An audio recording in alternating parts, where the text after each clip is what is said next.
Again by introducing you. Dr. Jeff Fannin, we met a couple of months ago. You live here in Arizona, thank goodness. You're a neuroscientist and you're an author. I've seen you in a movie called Intuition.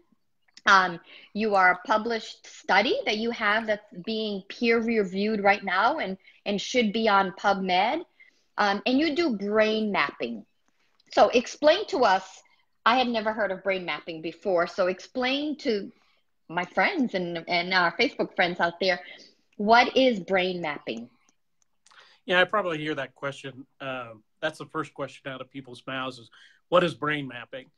So we start with an electroencephalogram, and we put a cap on your head and measure 20 locations. Put this gel down in the cap so that it makes contact with the scalp, and then extracts the different frequencies, and we bring it up on a screen. So those are the squiggly lines that you usually see.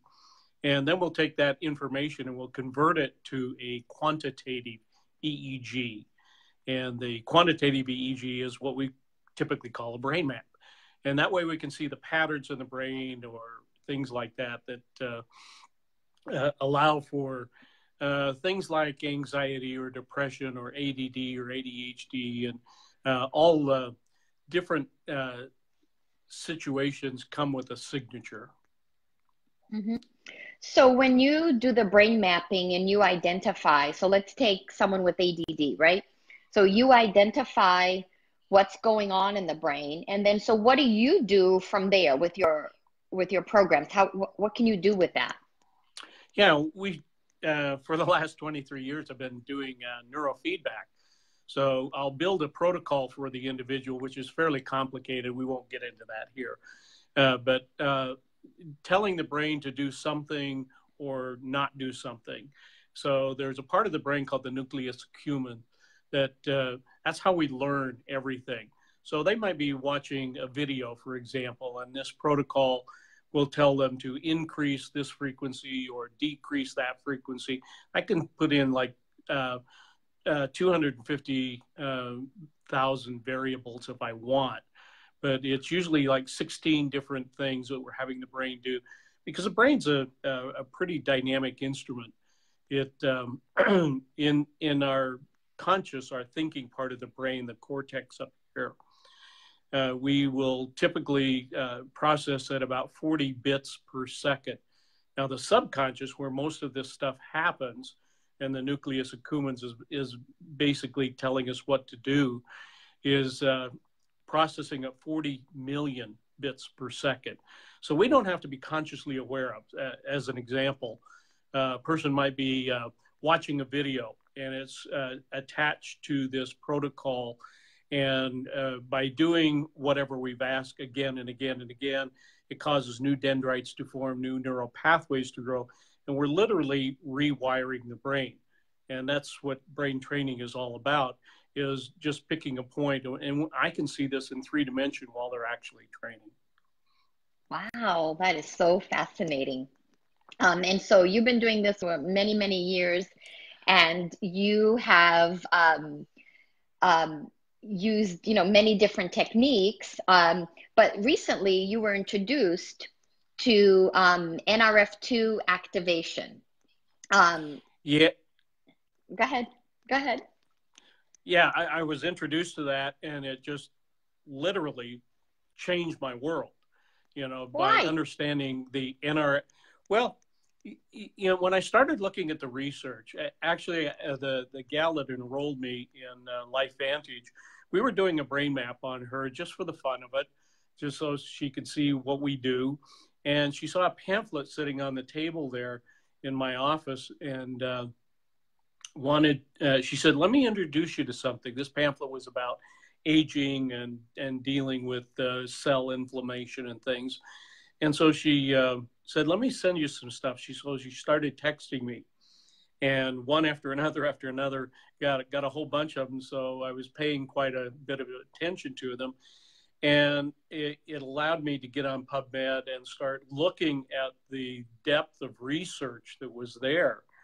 And through that research, I really realized that were looking at real science, very deep science, and very strong science. And so that captured my attention, and decided that, you know, what kind of a doctor would I be if I wasn't telling other people about this? Because it is truly a medical breakthrough. So being the scientist that I am, I decided that I would put this to the test with some of my own people that I'm working with. So started running some tests and different variables to see what would happen. And so we had basically like a 15-year-old male, put him on Nrf1, Nrf2, and some Axio, because he had been diagnosed by another doctor with having inattentive ADD. So he couldn't focus or concentrate. And so I wanted to see, you know, would this be of any kind of benefit for him? So when he took it, we had a brain map that we did before. And so like in October of this year, we did a brain map on him because he'd done about 18 sessions of neurofeedback. And then the holidays came, and, you know, they had company in from out of town, and there was a little bit of time there where he didn't do a lot of training. Then after the holidays, we put him on this Nrf1, Nrf2, and the Axio, and then decided about 12 days later to do another brain map and see what had occurred. And that's where it got really unusual for me. It was almost like walking into the twilight zone, I think, because I was able to see, if you haven't seen the video that we did before, I would encourage you to go find that and take a look at it.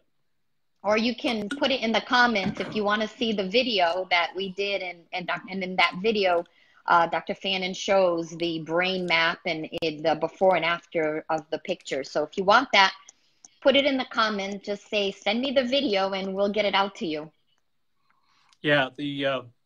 So once I saw that, I couldn't explain it, you know, because in 23 years of practicing, I had never seen anything that would change that quickly. And I tried to account for it by, you know, was there something wrong with the cap? Was there something wrong with the computer? Was there something wrong with the data? And everything checked out. And so I really didn't have an explanation. And I started thinking back in some of my training and experience, and looking at a quantum physics model. So when you consider how the body reacts and deals with sending energy and information down at the cellular level, we have 600 million billion cells, and they have to be what's called dynamic. And by dynamic, I mean there has to be a greater elevation of coherence. If they're not coherent, then the cell or the organ is dead. So the dynamics of that has to be that there is some coherence. When I started looking at it from a coherence standpoint, then I was able to see, okay, this is happening down at the molecular level below what we even our knowledge can understand.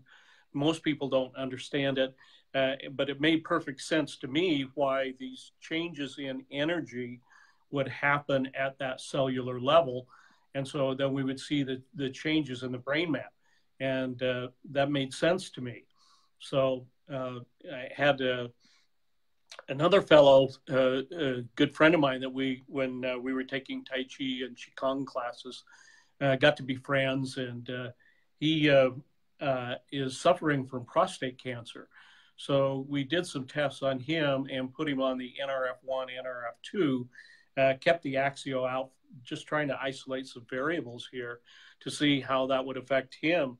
And we found basically the same thing when we looked at the energy flow in the body. And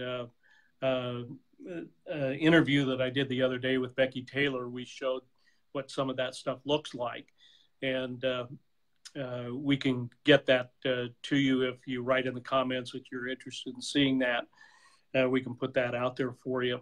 But it didn't really address his prostate cancer, because that's a a different part of the equation here, but it did make a change in his chakra alignment, in his energy field, and more importantly, the stressors, how he was dealing with the stress.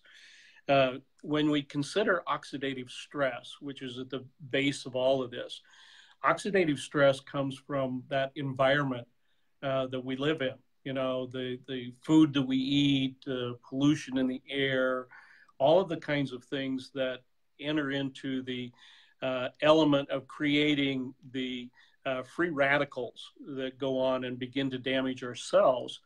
It becomes a real key element in this whole thing. Now, a few years ago, back in 2015, I did a study on energy healing with 60 known energy healers. And part of the study, we were looking at the mitochondria of the cells. So the mitochondria and the microtubule in relationship to that is what creates the biophotonic energy that we have in our body. So that was kind of a link for me to go back and look at the what's happening with the Nrf1, Nrf2, and the mitochondria of our cells and how they're communicating. So it's really a very, very strong link, and watching how it changes the energy in the body and getting down to coherence. You know, how is the body transmitting energy and information in those 600 million billion cells? So we essentially have three electromagnetic centers that are very important in our body. One is the electromagnetic centers around our chakras. And if you're not familiar with that, you can look that up on the internet. But the second electromagnetic center is around the heart. And the third one is the electromagnetic center around the brain. Now, what a lot of people don't know is that the electromagnetic center around the heart is 60 times greater than the electromagnetic center around the brain. So there are more signals going from the heart to the brain than the brain to the heart. And it's traveling up that sympathetic nervous system. And so when oxidative stress is being diminished, then we get more of these stressors that are moving up that trigemic nerve to affect the brain, and the brain then trying to communicate back down. But there's a lack of balance between the sympathetic nervous system and the parasympathetic nervous system. So I'm not trying to give you a whole lesson in physical anatomy here, but it does relate back to the story. So in dealing with this particular individual, and we could see that the coherence, once we improve the coherence, and we have a measure that he would clip on his ear, and we could measure this over like 11-day period and see his coherence grow. And then when we got to looking at his activated coefficient, which means how is he handling the daily stressors, it got much better. He was down in the what we call the pink area in a protective mode, and because of all of the things that he was dealing with. But after 11 days of taking the Nrf1 and Nrf2, we found that he was actually up in the green zone because he was handling daily stressors. He got back to walking 2 miles a day and going to the gym 3 days a week.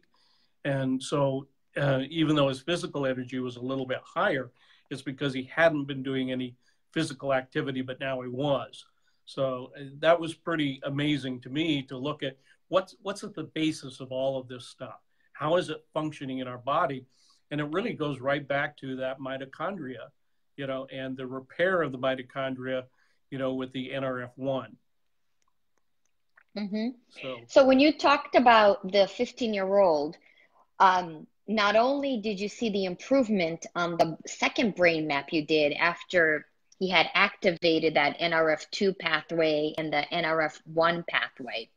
And just so people understand, these are pathways in your body that are activated. And I know you're drinking your Axio, yay! But Nrf2, for example, when you activate that pathway, it's a messenger. It goes into your body, it finds a problem, then it goes back to the cell and it communicates with the cell and it tells the cell, make more of these enzymes, make less of this, make more inflammation, make less inflammation. So it's correcting the gene expression. The Nrf1 pathway tells the body to repair the mitochondria and make more mitochondria. So I just want to clarify that we're not saying that any of this is to treat, cure, prevent any disease, right? The child still has ADD, but what physically have they seen as a difference? You know, I know you mentioned the teachers, so if you can explain that part of it, what was happening before he activated, you know, the Nrf2 and the Nrf1 pathway. Yeah, the parents were getting 2 and 3 calls a day from the school about his behavior. He's using inappropriate language. He's not bringing in his homework. You know, the very typical things that we will see with ADD and ADHD is what was occurring. And, excuse me, the school didn't know that we were actually going to do this little mini study, if you will. And so after being on it for a while, the mom showed me a report from the one of the teachers that said, wow, what a turnaround. You know, he's coming in, he's bringing in his homework, he's not talking with inappropriate language, you know, pretty amazing. And the parents were seeing it as well, you know, that he was more susceptible to family things and not arguing as much. And he's really a very good kid and wants very much to improve. But with the condition like this, it takes a while for the gaps in their learning and their training and their behaviors to catch up. So even though his brain might be functioning better and he can do better, and in one of the trainings, I kind of got down at ear level with him and I said, so tell me, how do you think this is helping you? And he said, I think I'm focusing a lot better in class now. And one interesting thing is a little side story here is he went out with some friends and they went to a movie and he left his bag where he had his Nrf1 and Nrf2 and his Axio in the bag and didn't get back to it. And they took him home. And so he was without it for about a week before they got it back to him. But he started to feel a difference, you know, and he wasn't focusing as well and things weren't going as well for him. And then once he got back on it, then he was doing much better. So we still have a struggle in helping him get his grades up to where they need to be, because that's usually what happens when their brain starts performing better and focusing and concentrating. They still have gaps in their learning. Mm-hmm.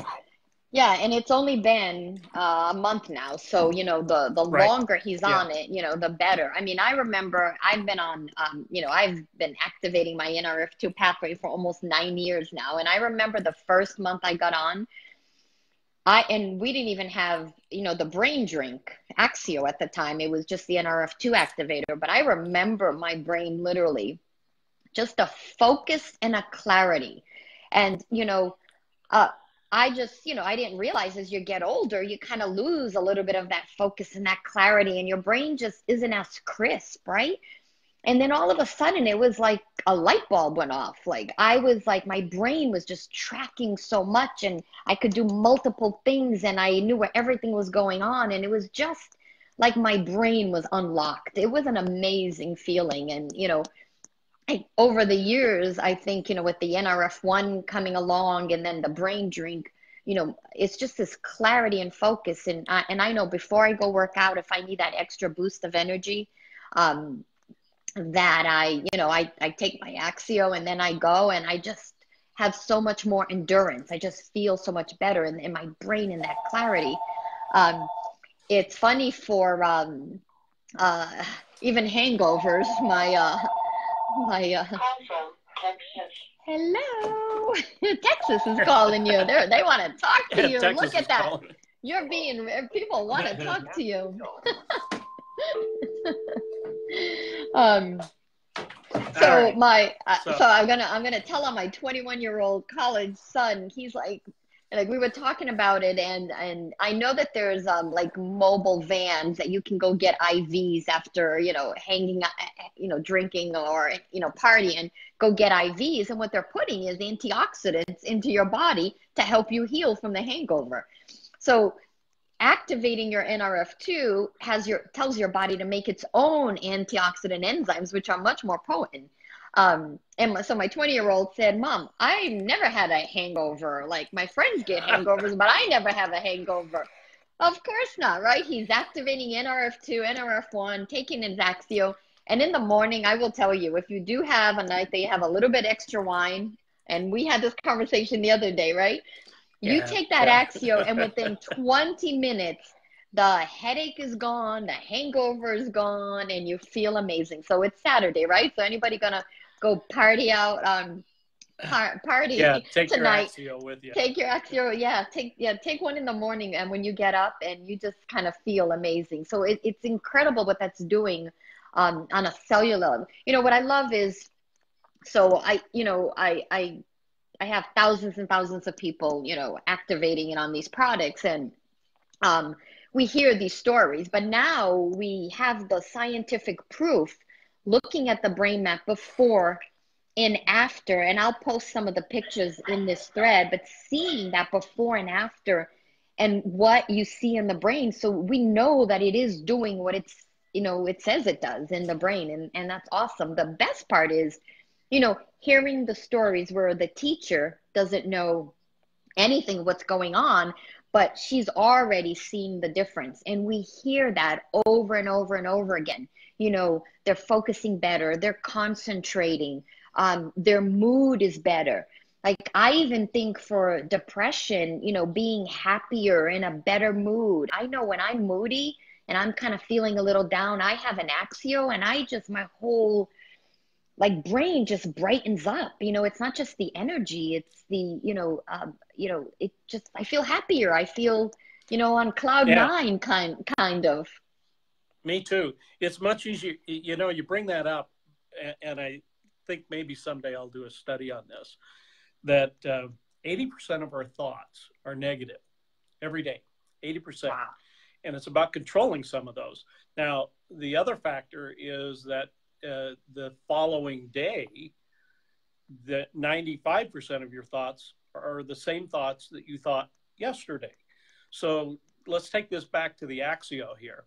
And so you wake up and you're activating your brain, you're opening it up, you've taken your Axio, and now you're activating, excuse me, left prefrontal cortex up here. And that's causing more positive thoughts.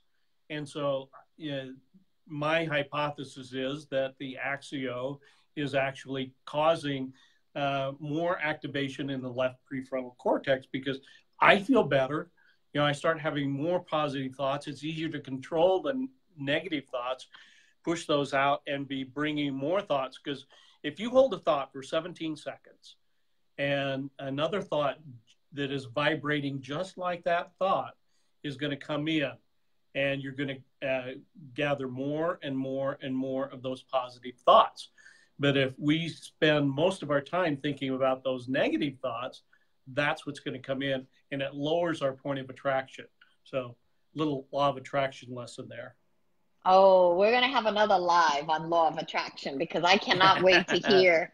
I love law of attraction. My husband always teases me about it. Even last night, we were going to dinner with my godson, and we were looking for a parking space. And oh man, I was manifesting that parking space. I was seeing us finding that close parking space, and sure enough, we got that parking space. So I totally believe in the law of attraction, and that your thoughts, you attract what you think of. So if you're a negative, you're going to attract negative things. It's just the way it goes. And I don't even know the science behind it or why, but we will definitely have to have another live on just about that, because I think people will be thrilled to learn about that, to learn more about that, how they can change those thoughts, how they can, be more positive and not be, in the last couple of weeks, there has been, this brings tears to my eyes. There has been several kids that have gone to school with my kids that have committed suicide. And I'm heartbroken over this. Like, I can't even talk about it. Like, what is going on? Like, what is going on with these kids? So I think that would be a great, another topic for us to talk about. I mean, we have to do something to help these kids that are out there. And what is going on? Why are they, there's so much depression out there. And like, we know that these, this Nrf2 activation and all of this would help, but also the thoughts you put in, right? Like, we all get scary thoughts. We all get negative thoughts, but it's fighting that constantly and shifting that over that. Yeah. So. And a lot of people don't even understand that there is this thing called a receptive zone. How do I get in the receptive zone when I have all these negative thoughts? How do I switch it over? And a lot of people have no clue how to do that. So in our next conversation, we'll talk about that and throw a few little tidbits out and get your listeners to join in with that. So, yeah. So yeah, let's wrap it up here. So if anyone, wants to know more about what is this Nrf2 activation, Nrf1 activation, drop us comments down here. And, if you're a friend of Dr. Fannin, he'll see these comments also. This is on his page and he can send you information. I mean, ABC Investigative Report actually came in and investigated this Nrf2 activation and what is it? Is it even real? Does it, it's another tool to help us get healthier, right? So if you want more information on it, please, put a comment on that you want more information, and we'll absolutely send you more information. And do you want to wrap it up with anything? I'll turn it over to you. Your last thoughts on this Nrf2 and Nrf1 and what it can do in our bodies? And, I guess, why should people think about it? Why should people want to activate their Nrf1 pathway and their Nrf2 pathway? Well, it's incredible to me to see this medical breakthrough. I don't know how to put it any other way. It's truly a medical breakthrough, and why people wouldn't want to put this in their body. And I mean, I feel great as a result of it. I know I have a little bit of a cold, so I'm getting rid of that, but I doubled up on my Axio, and that seemed to cut it down real quick, so. In a matter of 2 or 3 days, it really helped me. But I can't imagine why anybody wouldn't want to age slower or repair the mitochondria in their cells and fight the free radicals and deal with aging. These are all areas that most people are concerned with. And I think it's time for a lot of people to take a very serious look at this and say, this is real science, it's real stuff, and it does work. So, Maria, thank you for having me on today, and look forward to doing more with you. Thank you. That was amazing. And yes, we need to talk about intuition and law of attraction and all of that. I mean, you have so much knowledge that I am so blessed to, call you my friend.